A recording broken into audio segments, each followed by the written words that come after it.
Halo teman-teman, kembali lagi di Rumah Film. Di video kali ini saya akan menceritakan alur cerita dari film The Call. Film ini telah dirilis pada tahun 2013. Film ini menceritakan kisah seorang petugas 911 yang dihadapkan dengan masalah yang cukup rumit. Film ini juga memiliki balas dendam terepik menurut Mimin. Kalian juga akan sangat puas dengan balas dendam dari tokoh utama kita. Oke, tanpa berlama-lama lagi, mari kita masuk ke ceritanya.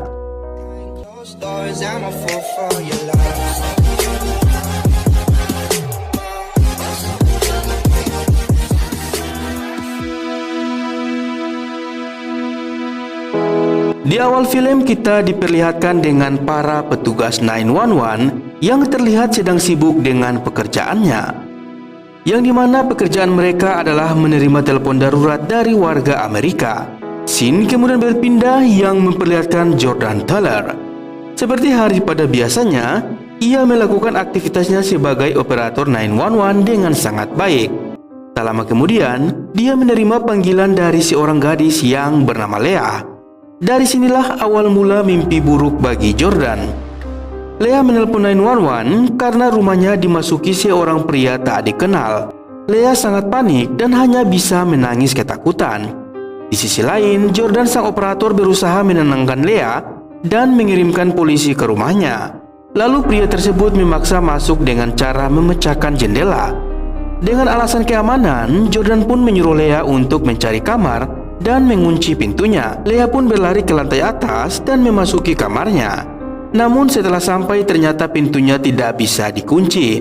Jordan lantas menanyakan berapa lama petugas bisa sampai di rumah Leah. Petugas menjawab 8 sampai 10 menit lagi. Leah yang panik masih terlihat berusaha bersembunyi. Lalu Jordan menyarankan agar dia mengalihkan perhatian pria tersebut dengan membuka jendela kamarnya dan membuang sendalnya ke bawah. Seakan-akan Leah terlihat melompat dari jendelanya tersebut. Cara itu ternyata berhasil. Pria tersebut turun ke lantai bawah dan ingin mengejar Leah. Tanpa sengaja telepon Leah tiba-tiba terputus. Mengetahui sambungannya terputus, Jordan pun kembali menelpon Leah. Tapi itu adalah kesalahan yang sangat-sangat fatal. Nada ponsel Leah ternyata berbunyi sangat keras. Pria itu yang sudah di lantai bawah kemudian langsung kembali ke lantai atas untuk mencari Leah.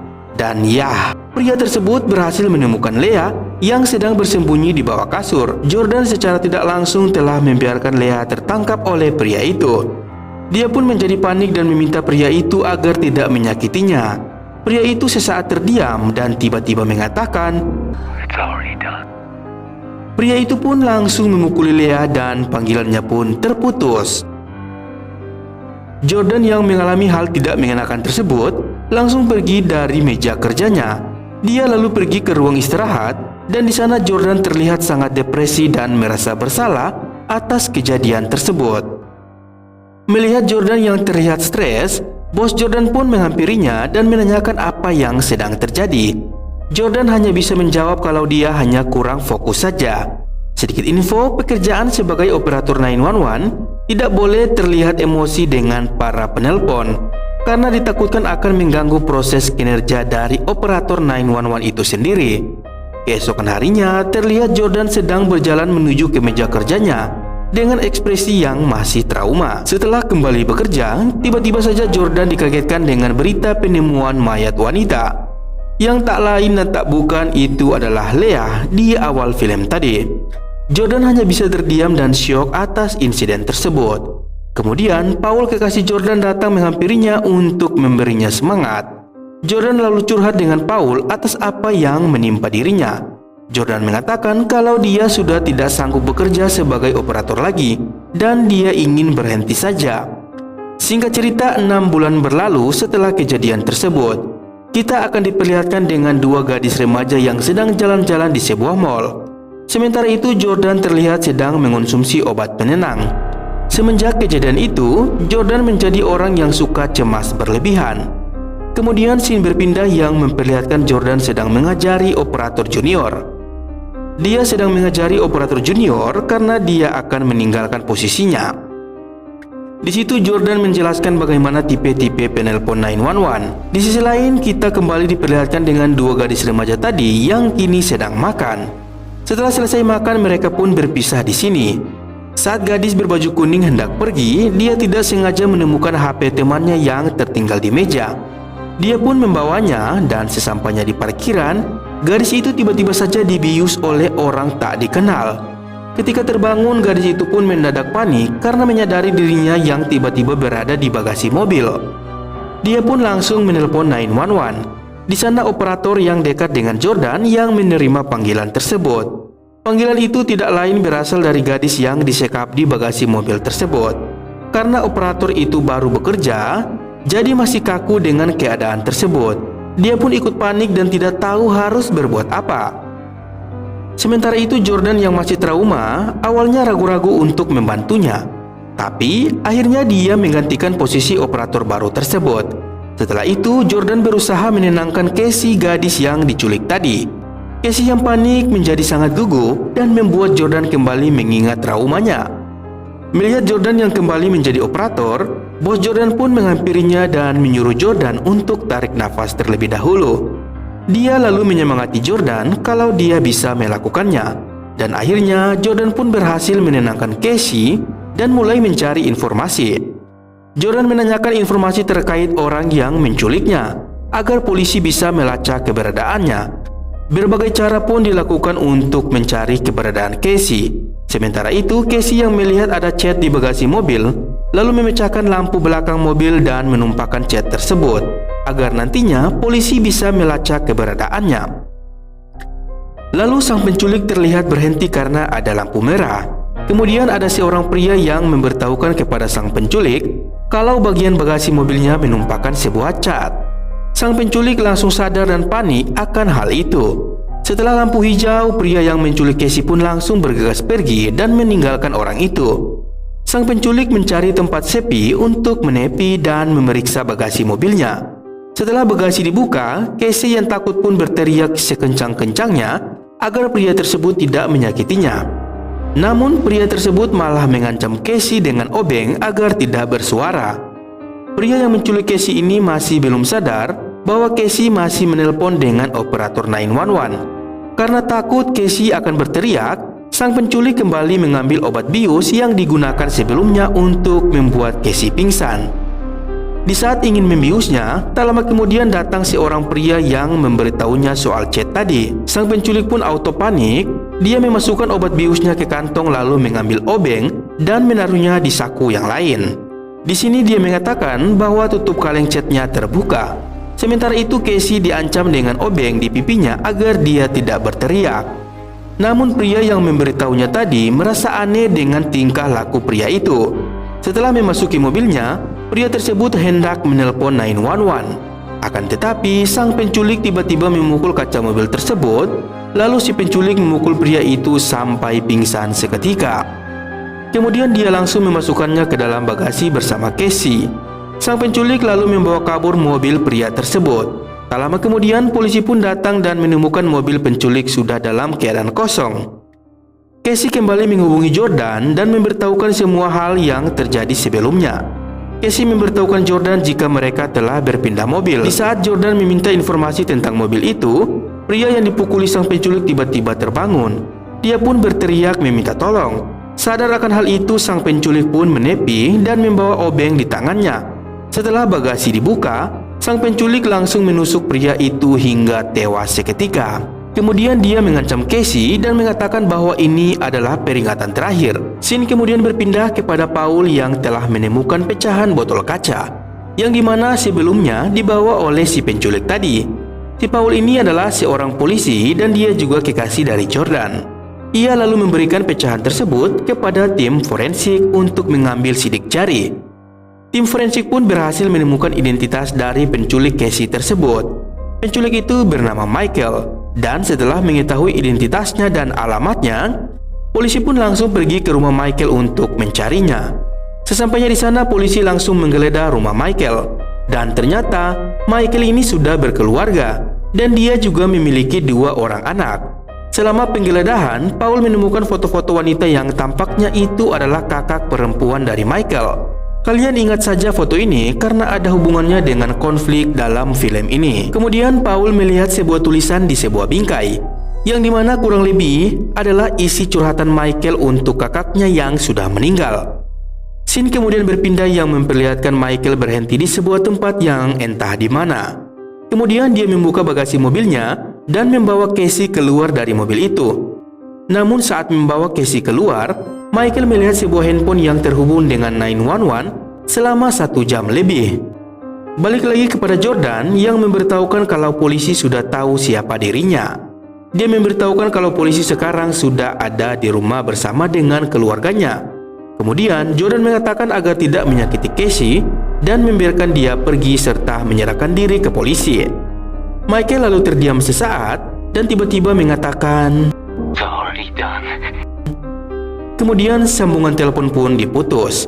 Jordan kemudian menyadari bahwa Michael adalah orang yang sama dengan pembunuh Leah di awal film tadi. Kemudian Jordan pun memberitahukan kepada bosnya bahwa Michael adalah orang yang sama dengan pembunuh Leah. Scene kemudian berpindah kepada Paul yang masih melihat foto-foto Michael di rumahnya. Kemudian pandangannya tertuju pada satu foto di sana. Paul pun bertanya pada istri Michael di mana rumah yang ada di foto tersebut. Namun di sini istri Michael tidak kooperatif saat ditanya oleh polisi. Kemudian Paul meminta markas untuk melacak plat nomor yang ada di foto tersebut. Singkat cerita, polisi datang menghampiri rumah yang ada di foto tersebut. Akan tetapi hasilnya nihil karena Michael tidak ditemukan di sana. Selanjutnya kita diperlihatkan Casey yang tampaknya sedang berada di suatu tempat, yang dimana di situ terlihat beberapa peralatan medis, tapi bukan seperti rumah sakit ya, melainkan markas psikopat. Kemudian Michael lalu membuka pakaian Casey dan mengkremas rambutnya. Dia pun hendak mengeringkan rambut Casey. Namun saat Michael mengambil pengering rambut, Casey yang berhasil melepaskan ikatannya tiba-tiba menyemprotkan semacam cairan kepada wajah Michael. Kemudian Casey pun kabur dan masuk ke sebuah ruangan dan terkejut dengan apa yang dia lihat. Lalu Michael pun datang dan kembali menangkap Casey. Singkat cerita, Jordan pun pergi ke tempat foto yang ditemukan Paul sebelumnya. Jordan ingin langsung membantu Casey dan menangkap pelaku itu karena ia ingin menebus rasa bersalahnya selama ini. Sesampainya di sana, Jordan pun menemukan kumpulan foto-foto Michael saat kecil, dan dia juga melihat foto kakak perempuan Michael. Terlihat rambutnya yang sudah menjadi botak. Singkat cerita, ternyata Jordan menemukan ruang di bawah tanah yang berada di dekat rumah Michael. Jordan yang penasaran pun memasuki ruang bawah tanah itu. Namun di saat Jordan menelusuri ruang tersebut, hal yang tak terduga pun terjadi. Dia melihat Michael yang berada di salah satu ruang bawah tanah tersebut. Dan sontak saja Jordan pun kaget dan mencari tempat untuk bersembunyi. Jordan pun memasuki ruangan yang pernah dimasuki Casey sebelumnya, dan dia sangat terkejut dengan apa yang dilihatnya. Kemudian Michael pun datang ke ruang tersebut. Dan Jordan pun langsung bersembunyi dari Michael di sebuah lemari. Di sana terlihat kasur yang penuh dengan berkas darah, dan di sana juga terdapat sebuah manekin yang memakai wig yang berwarna pirang. Jordan yang bersembunyi di lemari hanya bisa terdiam melihat Michael. Michael pun membuka wig dari manekin tersebut. Jordan yang melihatnya sangat terkejut dengan apa yang dilakukan Michael, karena ternyata rambut yang ada di manekin tersebut bukanlah rambut palsu, melainkan rambut kulit kepala manusia yang asli. Kemudian kita diperlihatkan Michael yang mencium-cium rambut tersebut.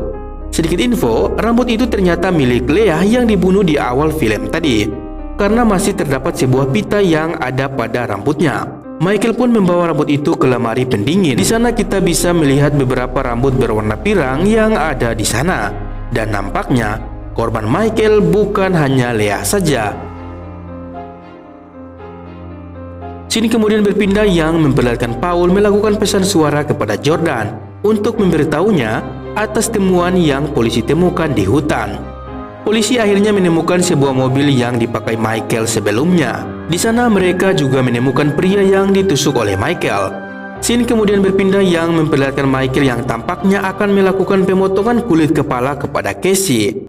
Di sini Casey diberikan semacam gas untuk melebarkan pembuluh darahnya, yang dimana gas itu akan membuat kulit kepala yang dipotong akan tetap bagus. Kemudian Casey mengatakan kenapa dia tidak langsung dibunuh saja. Dia sudah merasa tersiksa dengan apa yang dialaminya.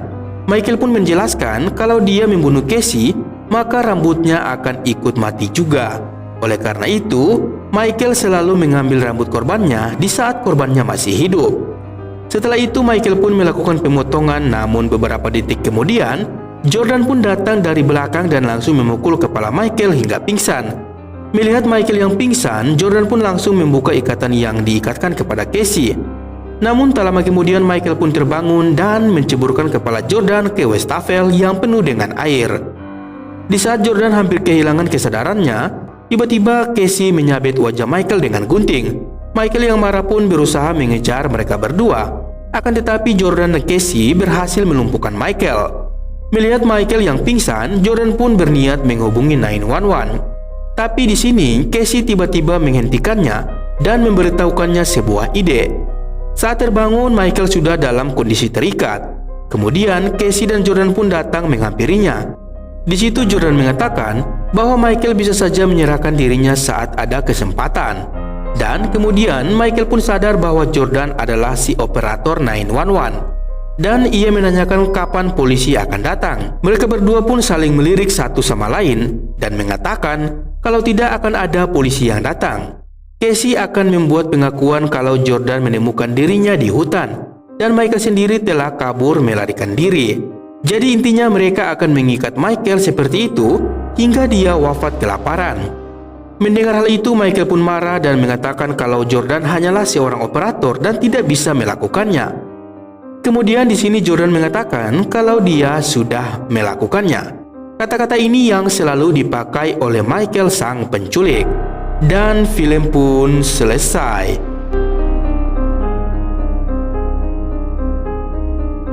Oke teman-teman, itulah alur cerita film kali ini. Semoga terhibur dan sampai jumpa.